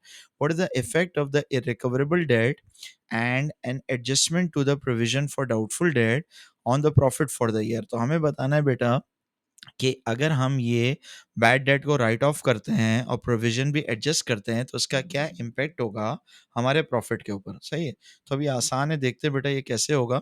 सबसे पहले तो हमने ये करना होगा कि यहाँ पे पहले तो हो गया इरिकवरेबल डेट। तो इरिकवरेबल डेट क्या होता है बेटा? हमारा एक्सपेंस होता है। सही, कितना आ रहा है इरिकवरेबल डेट एक्सपेंस? तो एक्सपेंस से हमारा क्या होगा बेटा? प्रॉफिट कम हो जाएगा। कितना इरिकवरेबल आ रहा है बेटा? 1000। तो इससे हमारा प्रॉफिट कम हो जाएगा 1000। अब हम प्रोविजन को देखते हैं बेटा कि जो डाउट है वो बढ़ गया या कम हो गया। प्रोविजन इंक्रीज हो रहा है या डिक्रीज हो रहा है? अगर आप देखो बेटा पहले से कितना प्रोविजन है लास्ट ईयर, बेटा लास्ट ईयर प्रोविजन ऐसे आया होगा कि 45,000 था पिछले साल ट्रेड रिसीवेबल, और उस पे डाउट कितना था बेटा? वो था 5%। ऐसा ही है। तो 45,000 पे अगर हम 5% लगा लें तो लास्ट ईयर कितना डाउट था? 45 का 5%, ये था 2250। लास्ट ईयर डाउट था 2250। और इस साल कितना डाउट हो गया बेटा? इस साल ऐसे लगाएंगे कि ट्रेड रिसीवेबल है 41, जिसमें से अभी एक बैड डेट भी राइट ऑफ करनी है ना? Yet to be written off का मतलब बेटा राइट ऑफ हुई नहीं है, करनी है। कितना बच गया बेटा? ये बच गया 40,000। और 40,000 पे हम लगा देंगे डाउट कितना परसेंट बेटा? 5%। तो 40,000 का 5% हो जाएगा 2000। ऐसा। तो अब देखें बेटा जो डाउट पहले 2250 था, अब वो कितना हो गया? 2000। तो डाउट कम हो गया। कितने से डाउट कम हो गया बेटा? 250 से डाउट कम हो गया। तो बेटा अगर डाउट कम हो गया तो वो हमारे लिए इनकम है, और जो इरिकवरेबल डेट है वो एक्सपेंस है। तो एक तो बेटा एक्सपेंस है जिससे प्रॉफिट कम होगा, और एक इनकम है जिससे प्रॉफिट बढ़ेगा। सही है, तो 1000 से प्रॉफिट कम होगा और 250 से बढ़ेगा, तो ओवरऑल प्रॉफिट कम होगा कितने से बेटा? बाय 750। तो ए इज द राइट आंसर। सही, ए इज द राइट आंसर। तो ये ए आ गया बेटा आपका 750। और बेटा फिर जाते हैं 25 के बाद। अगला जो पेपर है नवंबर का है, 24 वेरिएंट 1 2। सही है, तो कह रहे trader has prepared year end financial statement. Okay, she later discovered that an adjustment to reduce the provision has not been made. तो देखें बेटा प्रोविजन फॉर डाउटफुल डेट, अब टेक्निकली देखा जाए ये दो चीज़ें टेस्ट कर रहा है। एक एरर्स भी यहाँ टेस्ट कर रहा है और साथ साथ प्रोविजन फॉर डाउटफुल डेट भी टेस्ट कर रहा है। How did this error affect the traders financial statement? ये इंपॉर्टेंट बात है बेटा कि कभी एरर का इम्पैक्ट पूछता है, कभी करेक्शन के बाद पूछता है क्या होगा। तो यहाँ पे किसका इफेक्ट पूछा है? एरर का। तो कह रहा है बेटा एडजस्टमेंट क्या थी? Reduce the provision has not been made. तो बेटा इस साल प्रोविजन को कम करना चाहिए था, हमने कम नहीं किया, प्रोविजन हमने ज्यादा रखा। तो बेटा प्रोविजन जब हम कम करते हैं, प्रोविजन होता है कॉन्ट्रा एसेट, ऐसा ही है ना? जब प्रोविजन हम कम करते हैं मुश्किल बात है थोड़ी सी। कह रहा है बेटा प्रोविजन को हमने कम करना चाहिए था। अच्छा ऐसे देख लेते हैं, प्रोविज़न को कम करना चाहिए था तो ये हमारे लिए इनकम होगी, ऐसा ही है ना? तो हमने इनकम रिकॉर्ड नहीं की, ऐसा ही है ना? तो बेटा प्रोविज़न को हमने कम करना चाहिए था, जो कि हमारे लिए, अगर हमारा डाउट कम हो जाता तो क्या होता? बेटा अगर हम डाउट कम कर देते तो हमें रिसीवेबल हमारा बढ़ जाता, ऐसा ही है ना? तो हमने डाउट को कम नहीं किया तो रिसीवेबल हमारा कम हो गया, करंट एसेट कम हो गए। कैसे बेटा? ये जो प्रोविज़न होता है बेटा, ये कॉन्ट्रा एसेट है। इस साल हमें डाउट को कम करना चाहिए था बाय 100, लेकिन हमने नहीं किया। या ऐसे देख लेते हैं, अगर हमें कोई मुश्किल हो रहा है इसमें, तो हम इसमें कोई अपने पास डमी फिगर्स डाल देते हैं, सही है?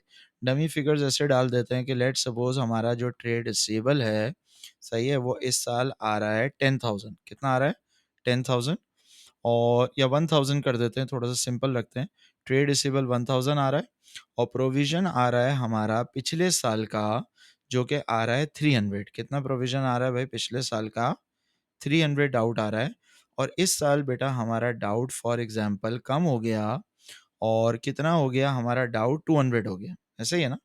इस साल डाउट हो गया हमारा 200, तो 300 से डाउट 200 आ गया, तो 100 हमारे लिए क्या बन जाएगी? इनकम बन जाएगी, ऐसा ही है ना? डाउट कम हो गया तो 100 इनकम। तो हमने क्या करना चाहिए था बेटा, कि प्रोविज़न को कम कर देना चाहिए था, 200 करना चाहिए था। और अगर हम प्रोविज़न को 200 कर देते, तो हमारा बेटा बताओ ट्रेड रिसीवेबल कितना आ जाएगा? ट्रेड रिसीवेबल आ जाएगा 800। लेकिन हमने क्या गलती की बेटा? हमने प्रोविज़न को कम नहीं किया, और हमने प्रोविज़न कितना माइनस कर दिया बेटा? 200 के बजाय 300 माइनस कर दिया, सही है ना? प्रोविज़न को रिड्यूस नहीं किया। तो इससे हमारा ट्रेड रिसीवेबल कितना हो गया? ट्रेड रिसीवेबल हमारा 700 हो गए।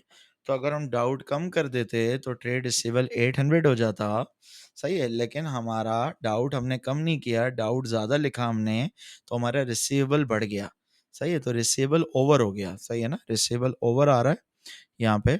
तो कितने से ओवर आ रहा है बेटा? हमारा 100 से ओवर आ रहा है। 1 सेकंड में। अच्छा, तो अब ये जो था बेटा, इसमें आंसर आ रहा है डी। अब डी क्यों आ रहा है बेटा, एक बार देख लें। हमें बेटा प्रोविज़न को कम करना चाहिए था, और हमें 300 से 200 करना चाहिए था, लेकिन हमने नहीं किया, हमने 300 रहने दिया। तो जो ट्रेड रिसीवेबल 800 हो जाना चाहिए था, वो कितना हो गया? वो हो गया 700। तो अगर आप देखो ट्रेड रिसीवेबल हमारा कम हो गया, 800 के बजाय बेटा 700 हो गया, क्योंकि डाउट हमने ज़्यादा लिख लिया। तो डाउट ज़्यादा होगा तो रिसीवेबल कम हो जाएगा बेटा, अगर रिसीवेबल कम होगा तो करंट एसेट हमारे कम हो जाएँगे।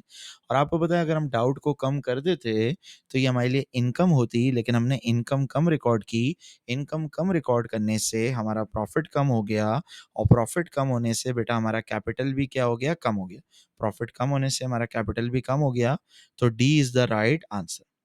आगे जाते हैं बेटा, क्वेश्चन नंबर 9 है हमारे पास, और जो 9 है उसमें हमें ड्राफ्ट प्रॉफिट दिया हुआ है। ड्राफ्ट प्रॉफिट कौन सा होता है बेटा? ये वो प्रॉफिट है जिसमें भी कोई एरर्स हैं, हम एक एक करके एरर्स को सही करेंगे, तो हमारे पास रिवाइज या करेक्टेड प्रॉफिट आ जाएगा। तो अब आप मुझे बताएं भाई, पहला एरर क्या है? No adjustment have been made for accrued income. Accrued income का क्या मतलब होता है बेटा?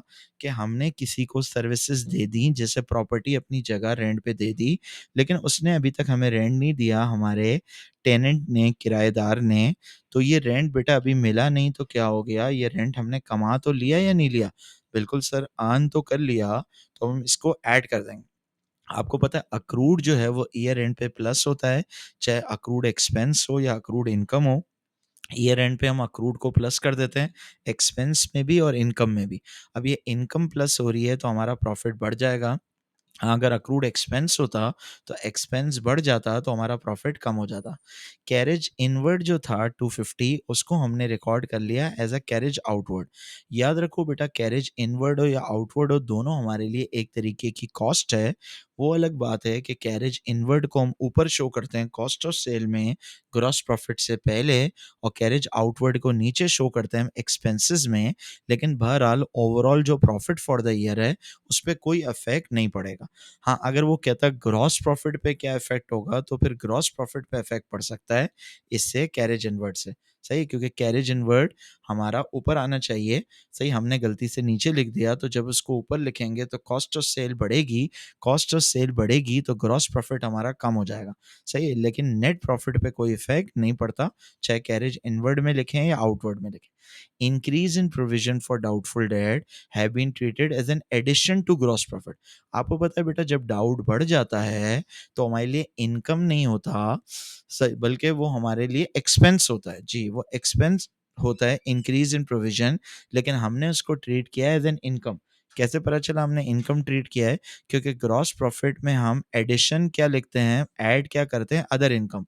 तो बेटा ये एक्सपेंस था जिसको गलती से इनकम लिख दिया। तो पहले तो ये करना पड़ेगा कि हमने इनकम को कम करना पड़ेगा 120, तो उससे प्रॉफिट कम होगा।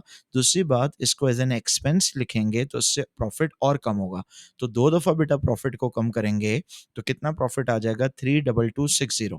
कितना आ गया बेटा करेक्टेड प्रॉफिट? 32260। तो 9 का बी आ गया। और आगे आते हैं बेटा क्वेश्चन नंबर 11 के ऊपर। क्वेश्चन नंबर 11 में क्या कह रहा है बेटा? The bank column of the traders cash book. सही, ये दोबारा वही आ गया, बीआरएस से रिलेटेड टॉपिक। सही, इसमें भी काफ़ी घुमाता है वो। Bank column of the traders cash book के हिसाब से ओवरड्रॉन बैलेंस आ रहा है। ओवरड्रॉन का मतलब बेटा ये क्रेडिट बैलेंस होगा, overdraft. When the trader compared the cash book with the bank statement he found the following item were not included in the cash book. बेटा ये वो आइटम्स हैं जो कैश बुक में नहीं आ रही। तो कह रहा है balance brought down after it was updated. तो बेसिकली हमें यहाँ पे क्या करना है बेटा? अपडेटेड कैश बुक बनानी है। तो मैं इसको डायरेक्टली भी सॉल्व कर सकता हूँ, या आप चाहें तो आप इसको जो है वो टी अकाउंट बना के सॉल्व कर लें, जैसे प्रॉपरली हम अपडेटेड कैश बुक बनाते हैं। अपडेटेड कैश बुक में बेटा कौन से ट्रांजेक्शन्स आते हैं? इसको अपडेटेड कैश बुक की जगह अपडेटेड बैंक अकाउंट भी बोलते हैं, क्योंकि कैश बुक में आपको पता है कैश भी होता है, बैंक भी होता है, लेकिन यहाँ पे हम सिर्फ किसकी फ़िक्र करते हैं? बैंक अकाउंट की। सही है? तो बेटा आप बताएँ, हमारे हिसाब से जो बैंक बैलेंस आ रहा था, वो पॉज़िटिव आ रहा था या वो ओवरड्राफ्ट आ रहा था? हमारे हिसाब से बेटा ये जो बैलेंस आ रहा था, ये ओवरड्रॉन आ रहा था 1200, तो ये नेगेटिव बैलेंस आ रहा। तो ये बैलेंस बीडी बेटा ओवरड्राफ्ट जो है, ये क्रेडिट पे आएगा कितना बेटा? 1200, 1200 ही आ रहा था ना? और उसके बाद अगर आप देखो बैंक चार्जेज़ है, चार्जेज़ जब बैंक हमसे लेगा, तो उससे बैंक हमारा और कम हो जाएगा, तो ओवरड्राफ्ट और बढ़ जाएगा। क्रेडिट ट्रांसफ़र का मतलब हमारे अकाउंट में पैसे आ रहे हैं, तो उल्टा हिसाब-किताब होता है। अगर बैंक ने हमारा अकाउंट क्रेडिट किया है, तो हम अपने अकाउंट को क्या करेंगे बेटा? डेबिट करेंगे। और अगर बैंक डेबिट कर रहा है, तो हम क्रेडिट करेंगे। और जो डायरेक्ट डेबिट है बेटा डीडी, सही है, ये पैसे हमारे अकाउंट से जा रहे हैं तो इसको हम क्रेडिट करेंगे। तो क्या इसको बेटा बैलेंस करके बैलेंस सीडी आप नहीं निकाल सकते? बिल्कुल निकाल सकते हैं। तो सर बड़ी साइड कौन-सी आ रही है बेटा? ओवरड्राफ्ट है, क्रेडिट साइड बड़ी आ रही है। 1200, 100 और 60, 1360 में से 400 माइनस कर दें, तो ये आ रहा है 960। तो अब ये जो फाइनल आंसर आ गया बेटा, ये 960 आ गया। और ये बैलेंस सीडी जो आ रहा है बेटा, वो आ रहा है डेबिट पे। अगर बैलेंस सीडी बेटा डेबिट पे आ रहा है, तो ये बैलेंस बीडी बन के कहाँ जाएगा? ये बैलेंस बीडी बन के सर क्रेडिट पे आ जाएगा। आ रही बात समझ में? तो अगर बैलेंस बीडी बेटा क्रेडिट पे आ गया, तो ये ब्रॉट डाउन क्या कहलाएगा? ये क्रेडिट बैलेंस कहलाएगा। सही है? तो हमेशा हमें बेटा ब्रॉट डाउन के बारे में बताना होता है, कैरेट डाउन के बारे में नहीं बताना होता। तो ए आंसर आ रहा है 960 क्रेडिट, मतलब ये 960 ओवरड्राफ्ट आ रहा है। ऐसा ही ये हो गया। आगे बात बढ़ाते हैं बेटा, 11 के बाद क्वेश्चन नंबर 13 है, और मैं आपके लिए क्वेश्चन रीड कर रहा हूँ। कह रहा है a summary of Jim's cash book for the year ended. यहाँ पे डेटा दिया हुआ है बेटा, which entries are made in the purchase ledger control account. तो बेटा एक कंट्रोल अकाउंट का सवाल है, और आपको पता है बेटा कंट्रोल अकाउंट जो है वो कैसे बनाते हैं, याद है? कंट्रोल अकाउंट जो होता है बेटा, वो पीएलसीए बनाना है, सही है? और पीएलसीए किसका अकाउंट होता है बेटा? सप्लायर का। और सप्लायर हमारे लिए क्या होता है बेटा? लायबिलिटी। और लायबिलिटी का नेचर क्या होता है बेटा? क्रेडिट। तो ओपनिंग बैलेंस नॉर्मली कहाँ आता है? क्रेडिट पे। तो अगर ओपनिंग क्रेडिट पे आ रहा है, तो क्लोजिंग बैलेंस नॉर्मली कहाँ आता है? डेबिट पे। जब हम गुड्स बाय करते हैं बेटा क्रेडिट पे, तो उससे लायबिलिटी बढ़ जाती है, तो क्रेडिट परचेज इधर आती है। जब हम पेमेंट कर देंगे सप्लायर को, तो लायबिलिटी कम हो जाती है। जब डिस्काउंट रिसीव होता है, उससे भी लायबिलिटी कम हो जाती है। जब परचेज रिटर्न होता है, उससे भी लायबिलिटी कम हो जाती है। और जब इंटरेस्ट चार्ज करता है हमसे सप्लायर, तो उससे लायबिलिटी हमारी बढ़ जाती है। और जो कॉन्ट्रा पीएलसीए होता है, कॉन्ट्रा एसएलसीए बेसिकली यहाँ पे, उससे लायबिलिटी कम हो जाती है। तो यहाँ पे सिर्फ 2 चीज़ें आ रही है बेटा, चेक पेड टू सप्लायर। तो बेटा चेक पेड कहाँ आता है? डेबिट पे आता है, और डिस्काउंट रिसीव भी कहाँ आता है? डेबिट पे आता है। तो हमें बताना है बेटा पीएलसीए अकाउंट में कौन-सी चीज़ें डेबिट पे आएँगी? तो ये दोनों चीज़ें डेबिट पे आएँगी, दोनों से लायबिलिटी क्या हो जाएगी बेटा? कम हो जाएगी। तो आंसर क्या बन गया बेटा? बी, दोनों चीज़ें डेबिट पे आएँगी, क्रेडिट पे ये चीज़ें आती हैं परचेज़ और इंटरेस्ट, सही है। और आपको ये भी पता है कि यहाँ सिर्फ़ क्रेडिट परचेज़ आती है पीएलसीए में, और एसएलसीए में सिर्फ़ क्रेडिट सेल आती है, कैश सेल और कैश परचेज़ यहाँ पे नहीं आती। क्वेश्चन नंबर बेटा नवंबर 24 आ गया, आई गेस ये आखिरी पेपर है हमारे पास, वेरिएंट 13। तो बेटा आखिरी वेरिएंट है 13 वाला, देख लेते हैं। Mendy's trial balance fail to agree. तो आपको पता है बेटा, जब भी ट्रायल बैलेंस बैलेंस नहीं होता, तो जो डिफरेंस होता है उसको हम कहाँ रख देते हैं? सस्पेंस अकाउंट में। और वो कह रहे हैं सस्पेंस अकाउंट का जो बैलेंस है वो कहाँ रहता है? डेबिट साइड पे। इसका मतलब याद रखें, जो भी साइड शॉर्ट होगी बेटा, वहाँ पे क्या आ जाएगा? सस्पेंस। तो अगर ये डिफरेंस डेबिट पे आ रहा है, मतलब डेबिट साइड शॉर्ट होगी ट्रायल बैलेंस में। तो ट्रायल बैलेंस में अगर डेबिट साइड शॉर्ट है, तो सस्पेंस का जो बैलेंस है डिफरेंस, वो भी डेबिट पे आएगा। आपको बताना है बेटा वो ऐसी कौन सी हमने हरकत की होगी जिसकी वजह से ट्रायल बैलेंस में जो डिफरेंस आ रहा है वो 620 का आ रहा है। तो याद रखो बेटा कि जब हम डेबिट और क्रेडिट की अगर कोई मिस्टेक करते हैं, तो मिस्टेक हुई होगी 310 की, तो इम्पैक्ट आ रहा होगा 620 का डबल। तो डेबिट को अगर क्रेडिट पे लिख दें या क्रेडिट को डेबिट पे लिख दें, तो ये रिवर्सल होता है, रिवर्सल में डबल इफेक्ट आता है। तो अगर एरर 620 का किया होगा बेटा, तो उसका इम्पैक्ट जो आएगा वो तो आएगा 1240 का आएगा, डबल इफेक्ट आएगा। तो इसका मतलब बेटा 310 होगा। अब हम देखते हैं ए सही आंसर होगा या बी। कह रहे डिस्काउंट अलाउ किया था 310, जो कि एक्सपेंस होता है, डेबिट पे आना चाहिए, उसको गलती से क्या कर दिया? डिस्काउंट रिसीव में लिख दिया। पहली बात बेटा, हमने डेबिट साइड रिकॉर्ड नहीं की, डिस्काउंट अलाउड को डेबिट पे लिखना चाहिए था, नहीं लिखा। डेबिट साइड शॉर्ट हो गई 310 से, और क्रेडिट साइड बढ़ गई। पहली बात बेटा, डिस्काउंट अलाउड हम लिखते ही नहीं, ना डेबिट पे लिखते ना क्रेडिट पे, तो डेबिट साइड कम हो जाती और क्रेडिट साइड बढ़ जाती। और फिर हमने क्या किया? डेबिट के बजाय क्रेडिट में लिख दिया, तो डेबिट साइड और बुरा मान गई और क्रेडिट साइड और खुश हो गई, तो क्रेडिट साइड और बढ़ गई और डेबिट साइड कम हो गई। सही है। तो अगर आप देखो बेटा, डेबिट साइड जो है वो 620 से कम हो गई। तो यहाँ पे भी यही बता रहा है बेटा कि जो डिफरेंस आ रहा है वो डेबिट पे है, तो इसका आंसर ए होगा। तो ए एक ऐसा एरर है कि जो चीज़ डेबिट पे आनी चाहिए उसको जब हम क्रेडिट पे लिखेंगे, तो डेबिट साइड जो है वो डबल अमाउंट से कम हो जाएगी, कितने से? सही है, 620 से। अगर इसकी करेक्शन पूछेगा तो कैसे करेंगे? डिस्काउंट अलाउड को डेबिट करने के बजाय रिसीव में क्रेडिट कर दिया, तो रिसीव जिसको गलती से क्रेडिट किया था, अब उसको डेबिट कर देंगे 310 से। अलाउड जो डेबिट होता है उसको भी डेबिट करेंगे। जब दोनों चीज़ें डेबिट हो रही हैं, तो क्रेडिट पे क्या आ जाएगा? सस्पेंस। सही है। तो जो सस्पेंस ओरिजिनली डेबिट पे आ रहा था, जब उसको क्रेडिट करेंगे तो सस्पेंस क्लियर हो जाएगा। तो A is the right answer. Raj is both a customer of and supplier to Balbir. सही है। तो अब बलबीर के लिए राज कस्टमर भी है और सप्लायर भी है। Which entry would Balbir make in its PLCA? तो बेसिकली ये कॉन्ट्रा एडजस्टमेंट है बेटा। कॉन्ट्रा क्या होती है आपको पता है? जब एक हमारा कस्टमर हमारा सप्लायर भी बन जाए, सही है, तो हमने उससे पैसे लेने भी हैं और उसको पैसे देने भी हैं। बजाय इसके कि हम उससे पैसे लें भी और उसको पैसे दे भी, जो लोअर अमाउंट है उससे हम सेटलमेंट करते हैं।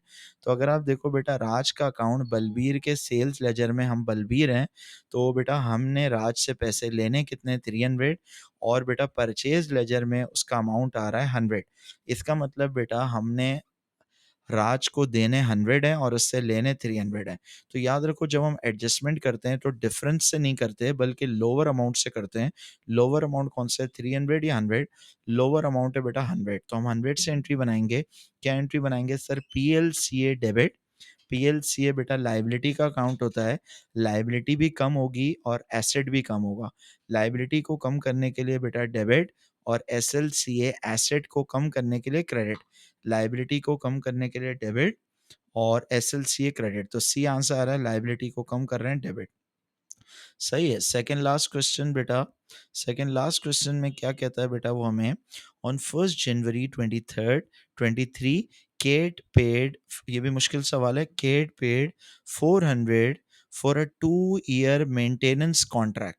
केट ने बेटा ख्याल रहे साल के शुरू में $400 पे किए, 2 साल का मेंटेनेंस कॉन्ट्रैक्ट है ऑन अ मशीनरी। अब ये जो मेंटेनेंस होता है बेटा ये क्या होता है, ये हमारे लिए एक्सपेंस होता है, सही है, और हमने बाय एरर क्या कर दिया, इसको मशीनरी अकाउंट में डाल दिया। तो पहला तो बेटा यहाँ पे जो टॉपिक टेस्ट हुआ है वो है capital expenditure versus revenue expenditure. तो बेटा मेंटेनेंस जो होता है वो हमारे लिए एक्सपेंस होता है, इसको प्रॉफिट एंड लॉस में एज एन एक्सपेंस चार्ज करना चाहिए, रेवेन्यू एक्सपेंडिचर। लेकिन हमने क्या गलती की बेटा, हमने गलती की कि इसको हमने एज एन एसेट अकाउंट में चार्ज कर दिया। और दूसरी गलती यहाँ पे ये भी है कि बेटा डेप्रिसिएशन भी चार्ज हो रही है 20%। What effect did this error have on Kate's profit for the year. Again बेटा कभी वो बोलेगा एरर का इफेक्ट बताओ, कभी वो बोलेगा करेक्शन का इफेक्ट बताओ। तो सर यहाँ क्या पूछ रहा है, एरर का इफेक्ट या करेक्शन का इफेक्ट? यहाँ पे सर हमसे वो पूछ रहा है एरर का इफेक्ट। तो पहली बात ये है बेटा कि ये जो एरर था, सही है, जो एक्सपेंस था इसको हमने क्या बना दिया, एसेट बना दिया। तो हमने बेटा ये बताना है कि हमारे प्रॉफिट पे इसका क्या इफेक्ट पड़ा। सर सवाल ये आता है, ये जो $400 था ये 2 साल का मेंटेनेंस कॉन्ट्रैक्ट था, तो इम्पोर्टेंट बात है, तो 1 साल का कितना होगा, 1 साल का होगा 200। तो बेटा हमें एक्सपेंस जो चार्ज करना चाहिए था वो 1 साल का चार्ज करना चाहिए था या 2 साल का। हमने तो बेटा 2023 की बात कर रहे हैं, तो हमें 1 साल का चार्ज करना चाहिए था। तो हमें 200 एक्सपेंस चार्ज करना चाहिए था, लेकिन हमने 200 एक्सपेंस चार्ज करने के बजाय पूरा 400 एसेट में चार्ज किया। तो सवाल ये आता है 200 का एक्सपेंस चार्ज किया या नहीं किया, नहीं किया। तो बेटा 200 का एक्सपेंस चार्ज नहीं किया, इसकी वजह से क्या हुआ, एक्सपेंस ना चार्ज करने की वजह से बेटा हमारा प्रॉफिट बढ़ गया, ऐसा ना, एक्सपेंस ना चार्ज करने की वजह से प्रॉफिट बढ़ गया, पहले कितने से 200 से। क्यों प्रॉफिट बढ़ गया, क्योंकि 200 का एक्सपेंस चार्ज नहीं किया, प्रॉफिट बढ़ गया 200 से। दूसरा मसला बेटा वो है डेप्रिसिएशन। अगर आप देखो बेटा ये जो $400 था, सही है, इसको हमने गलती से एसेट बनाया, ये एसेट तो था नहीं, ये तो मेंटेनेंस था, ये तो एक्सपेंस था। हमने इस 400 को एसेट बनाया और इस 400 का 20% हमने डेप्रिशिएट भी कर दिया। क्या कर दिया, डेप्रिशिएट। 400 बेटा पूरा हम एसेट बना लिया हमने गलती से, और 400 का 20% होता है 80, हमने 80 की डेप्रिसिएशन चार्ज कर दी, एक ऐसी डेप्रिसिएशन चार्ज की जो कि होनी नहीं चाहिए, और 80 हमारे लिए क्या था, एक्सपेंस हमने चार्ज कर दिया जो कि नहीं होना चाहिए। तो बेटा एक्सपेंस चार्ज करने की वजह से प्रॉफिट बढ़ गया या प्रॉफिट कम हो गया, प्रॉफिट कम हो गया। तो पहले बेटा हमने एक्सपेंस नहीं चार्ज किया, उसकी वजह से 200 से प्रॉफिट बढ़ गया, फिर एक ऐसा एक्सपेंस चार्ज किया जो कि बनता ही नहीं है। तो अगर आप देखो पहले 200 से प्रॉफिट बढ़ाया, फिर 80 से प्रॉफिट कम कर दिया, तो ओवरऑल प्रॉफिट हमारा बढ़ गया, कितने से बढ़ गया बेटा, 120 से प्रॉफिट बढ़ गया। ओवरऑल प्रॉफिट बढ़ गया कितने से, बाय 120। तो ओवरऑल प्रॉफिट हमारा बढ़ गया बाय 120। तो आंसर आ रहा है बेटा बी, प्रॉफिट बढ़ा हुआ है 120। और अगर यहाँ पे मैं आपसे बोलता बताओ कि जब हम प्रॉफिट को करेक्ट करेंगे तो क्या करेंगे, फिर हम बोलेंगे प्रॉफिट को अंडरस्टेट करेंगे बाय 120। तो ये इंपॉर्टेंट बात है बेटा कि एरर का इफेक्ट पूछ रहा है या करेक्शन का इफेक्ट पूछ रहा है, यहाँ पे किसका इफेक्ट पूछ रहा है, करेक्शन का। तो ये हो गया बेटा आपका आंसर जो है वो बी आ गया। तो आई होप बेटा, अच्छा एक और सवाल है ये भी देख लें। कह रहा है Shelley does not maintain full set of accounting records. क्या कह रहा है बेटा, जब भी वो बोले does not maintain full set of accounting records, तो इसका मतलब सिंगल एंट्री इनकम्प्लीट रिकॉर्ड्स का सवाल है। कह रहा है how much was owed by the trade receivable on 1 सितंबर।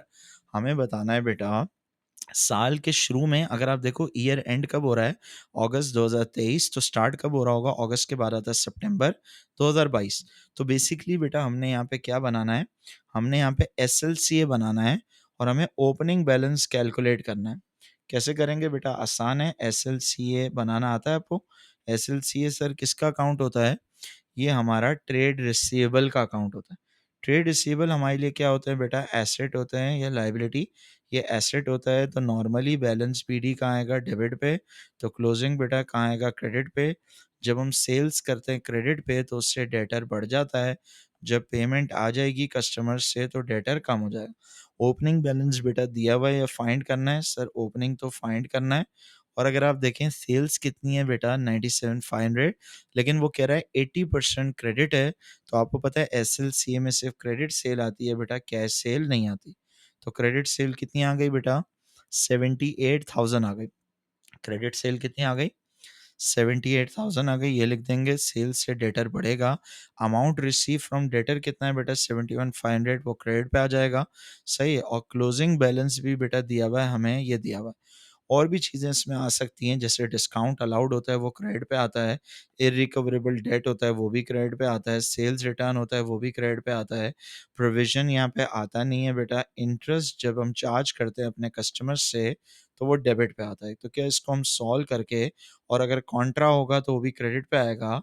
क्या इसको हम सॉल्व करके सर हम ये बैलेंस बीडी नहीं निकाल सकते?